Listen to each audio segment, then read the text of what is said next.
खबरों के express way से आगे रुक करते हैं सियासी ढाबे का, जहां आज की सबसे दिलचस्प खबर मौजूद है। बांग्लादेश में चल रहे राजनीतिक संकट के बीच जनता के मन में कई सवाल खड़े हो गए हैं। सवाल ये कि आखिरकार मुल्क के हालात कब सामान्य होंगे। ढाका में लोगों की जिंदगी सामान्य होने की ओर बढ़ रही है, लेकिन रफ्तार सुस्त है। वही हिंदू अल्पसंख्यकों पर हमले की घटना पिछले 72 घंटों में नहीं सुनाई दी, लेकिन हिंदुस्तान में इस मुद्दे पर भी जोरदार सियासत हो रही है। विपक्ष सरकार को निशाने पर ले रहा है तो सत्ता पक्ष पूछ रहा है कि मानवाधिकार पर बड़ी बड़ी बातें करने वाले कहां हैं।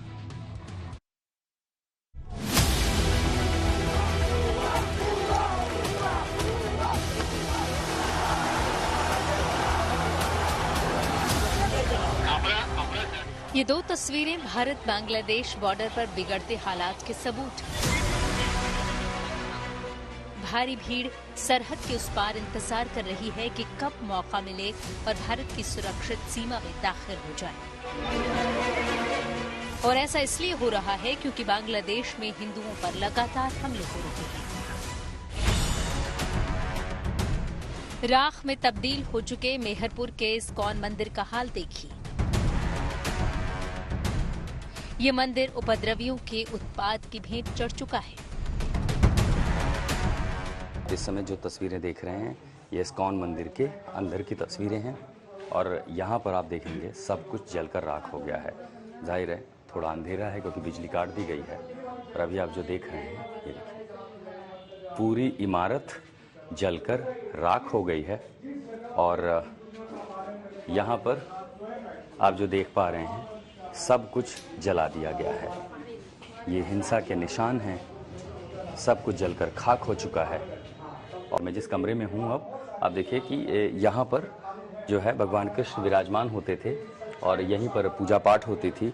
इसके अलावा जो आप अंदर का कमरा देख रहे हैं यहाँ पर तमाम पुजारी बैठा करते थे और वाद्य यंत्र यहाँ पर रखे हुए हैं।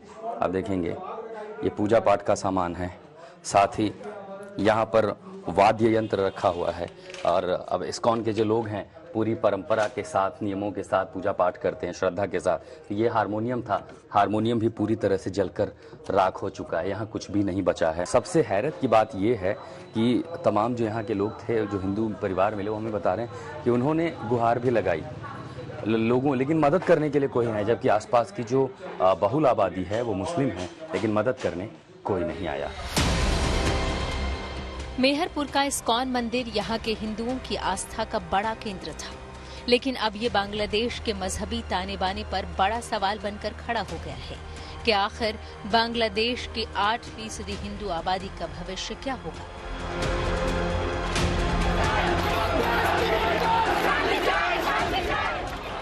बांग्लादेश में सत्ता संभालने वाली अंतरिम सरकार में आंतरिक मामलों के सलाहकार ने अल्पसंख्यकों से माफी मांगी है और कहा है कि हम उनकी सुरक्षा करने में विफल रहे। उन्होंने बहुसंख्यक मुस्लिमों से अपील की है कि वे हिंदुओं की सुरक्षा करें। এটা প্রত্যেকটি নাগরিকের কর্তব্য তুলসী যে মাইনরিটি বা আমরা যাদেরকে মাইনরিটি বলি, সংখ্যালঘু সম্প্রদায়ের গায়ে হাত যেন না পড়ে। মেজরিটি যারা আছে, যারা মেজরিটি রিলিজিয়ন, এটা তাদের একান্ত পবিত্র কর্তব্য। আপনারা যদি না করেন, এই মসজিদে গিয়ে সারাক্ষণ নামাজ পড়েন, এটার হিসাব আপনাকেও দিতে হবে যে আপনি কেন প্রোটেক্ট করতে পারলেন না যারা আপনার কাছে প্রোটেকশন চেয়েছে। এটা আমাদের ধর্মেই আছে যে আপনি প্রোটেক্ট করবেন বিং মেজরিটি। সেটা না করে যদি এটা করেন, এটা মৌলানা সাহেবদের জিজ্ঞেস করেন। আমি আশা করি আমার মাইনরিটি ভাইদের আমি মাফ চাই আপনাদের হাতে, মাফ। बांग्लादेश में हिंदुओं समेत अल्पसंख्यकों पर लगातार अत्याचार हो रहे हैं, लेकिन हिंदुस्तान में इस पर भी जोरदार सियासत हो रही है। विपक्ष का आरोप है कि सरकार क्या कर रही है, तो सत्ता पक्ष पूछ रहा है कि मानवाधिकार वाले कहां हैं। निश्चित तौर से ये वहाँ पर अत्याचार अन्याय हो रहा है उसको तत्काल रोका जाना है। उसमें भारत सरकार को तत्काल संज्ञान लेते हुए उसमें कार्रवाई करनी चाहिए।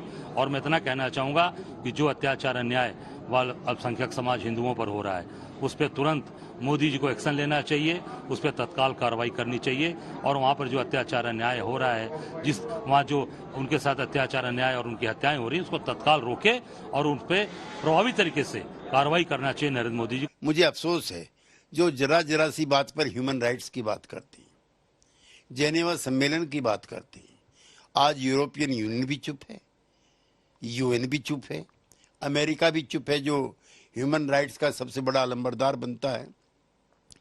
जिस तरह से निहत्थे लोगों पर, जो बांग्लादेश के ही वासी हैं, जिन्होंने बांग्लादेश को बंटवारे के बाद भी अपना मुल्क माना, आज उन पर, उनके मंदिरों पर जिस तरह से संगठित हमले हो रहे हैं वो बहुत दुर्भाग्य।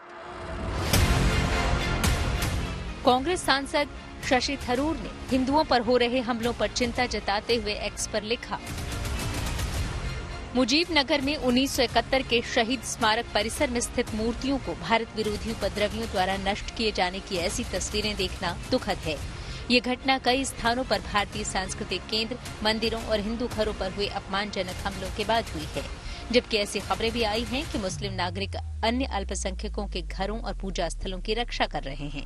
भारत इस अशांत समय में बांग्लादेश के लोगों के साथ खड़ा है, लेकिन इस तरह की अराजकता को कभी भी बर्दाश्त नहीं किया जा सकता।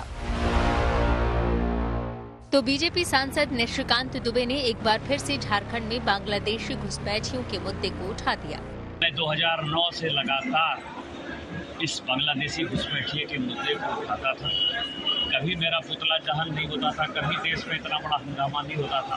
मैंने एक बड़ी रेखा की कि मालदा, मुर्शिदाबाद, दिनाजपुर, बीरभूम, इधर अररिया, किशनगंज, कटिहार, पूर्णिया और हमारे संथाल की 6 जिले पाकुड़, साहबगंज, गोड्डा, देवघर, दुमका और जामताड़ा को मिलाकर आप जो है बनाइए एक केंद्र शासित प्रदेश बनाइए। बांग्लादेश में इस वक्त हालात कुछ ऐसे हैं कि पुलिस अपनी सुरक्षा तक नहीं कर पा रही है। पुलिस पर जगह जगह हमले हो रहे हैं और उनकी सुरक्षा में सेना को लगना पड़ा है। फिलहाल बांग्लादेश अंतरिम सरकार ने कमान तो संभाल ली है, लेकिन वहां के राजनीतिक हालात सामान्य होने में अभी लंबा वक्त लग सकता है। और जब तक हालात सामान्य नहीं होते, तब तक अल्पसंख्यकों के भविष्य पर डर की तलवार लटकती रहेगी। ढाका के मेहरपुर से Ashutosh Mishra, good news today.